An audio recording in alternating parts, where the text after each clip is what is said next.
Well, hello there, my little camcorders, and welcome back to 31 Films of Halloween. Ooh. Day 22. 22? Surprised my phone has not said bye, Felicia, by now. Lord. But y'all can say hello, YouTube, when you go over there and subscribe to my channel at Another Scream Queen 76. All right, y'all. So this movie I found out about on the streaming service Shudder, and I looked up the reviews for it, and they were really favorable, and so I thought I'd give it a whirl. It is an international film, and it's in Spanish, and the movie is called Thesis, and it was released in 1996. And Thesis was directed by, now I'm gonna mess these names up, so y'all be ready to laugh. It was directed by Alejandro Amenabar, who also did the screenplay and is based after a story by Mateo Gil. It stars Ana Torrent as Angela, File Martinez as Chima, and Eduardo Noriego as Vasco. I did pretty good there. Them Spanish lessons are paying off. Whew. Anywho, so the movie introduces us to Ana Torrent's character, Angela. And Angela is a graduate student of communication science. And she's like very fascinated, but also simultaneously repulsed by the idea of violence. So, of course, what's her thesis going to be about? Violence.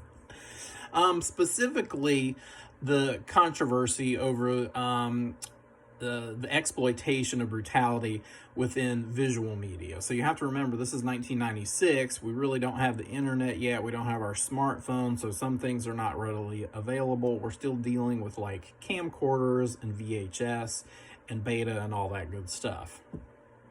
So she decides to go ahead and center her thesis around this topic. I'm kind of like, girl, you need to get a better hobby or something. Like, I don't know, something less stressful like scrapbooking or, I don't know, crochet. Crochet is very therapeutic. Trust me, I do it and dabble in it for, time to time. It will ease you and calm you, but no, let's go the violent route. Anywho, so she knows about this other student at the school named Chima, who is played by File Martinez. And he's kind of like this connoisseur of the macabre. He's a big horror movie aficionado. And so she kind of connects with him. And he's a bit on the surly, rude side.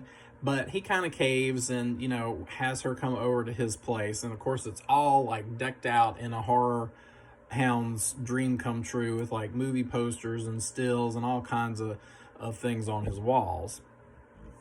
And so she has heard, of course, that he has kind of like this collection of sort of like forbidden movies to watch.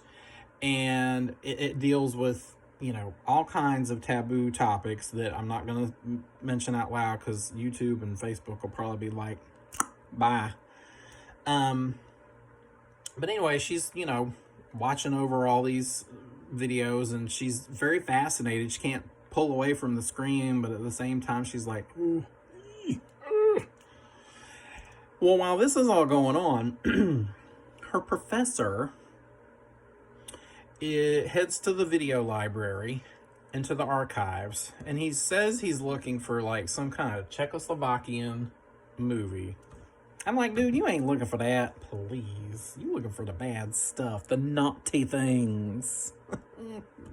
Naughty. Well, anyway, he goes in there and kind of pretends he's looking for his Czechoslovakian movie. And he goes down into like some little hidden passageway, secret compartment area where there are all these tapes that are not really labeled except for a number. Well, he grabs one and he takes it to some like classroom and he pops it in there, and we don't really see what's on it at all. We just kind of see the back of him watching the movie as it begins to play out.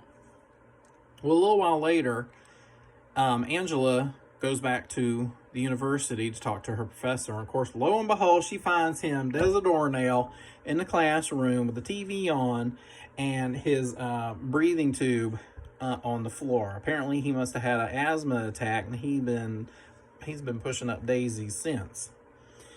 Well, she goes in there, and it's really weird because she like goes up to him, and like I said, she's fascinated by like death and all this other stuff. She's up in there like touching on his face and then his beard and stuff, and I'm like, girl, don't do that. Whew, that's not classy. Well, and then she realizes that the tape that he's watching is still in the television, so she pops that bad boy out, and she takes it to Chima, and kind of tells him, what happened, but she doesn't report the professor's death. She kind of lets somebody else find his body. Why she did that, I don't know. I guess she didn't want the police involved. And it's probably a good thing at first, because she takes the tape over to Chima, and they start watching it. Whew, Lord. These people in these VHS tapes that they find, especially if there's no label on it, how many horror movies have been made like that? There's going to be something bad on there to watch. And sure enough, it was. Basically, the movie is a snuff film. If you don't know what a snuff film is, Google is your friend. I'm not going to divulge the details of what it is, but I think most people know. But if you don't, look it up. So she really doesn't watch it at first. And we don't see a whole lot on the screen, but we definitely hear it. And it is disturbing to listen to. And we do see some images later on that are a bit unsettling. I will say it could have gone a lot further than it did. Thank God it did not. But it's still alarming nonetheless. Well, anyway, she and Chima are looking at this tape, and they all of a sudden realize, like, this used to be a student on the campus. Oh, no. And apparently her name was Vanessa. And Vanessa turned out to be the friend of a girl who is dating this guy named Bosco. So Angela puts on her little sleuthing cap and turns into Miss Jessica Fletcher, and she's trying to figure out what is happening, what's going on, because it seems like Bosco might be connected to this whole situation on the videotape. And Bosco's very handsome. I will say that much. He's good looking, but in like this creepy, underhanded, I'm going to chop you up into little bite-sized pieces and feed them to my Cocker Spaniel kind of way. And so Bosco starts kind of stalking her a little bit, but he presents himself as then he means no harm to her. And her family ends up meeting him, and like her sister's like, he seems like a nice guy and he's muy guapo. I'm like, girl, he muy psycho. Or maybe not. So I'm not going to, of course, divulge any more information about this film so you can watch it play out for yourself. I will say this is a great mystery thriller horror hybrid, and there's a lot of cat and mouse going on. In fact, there's a sequence with Bosco and Angela when his character's first introduced. There's like this chase scene throughout the university, and it's really well played out. But we really, until almost the very, very end, like it seems as though everyone is a suspect. And the revelation at the end of the film as to what's going on is it's quite disturbing when it is revealed. So, but like I said, I won't go any further than that.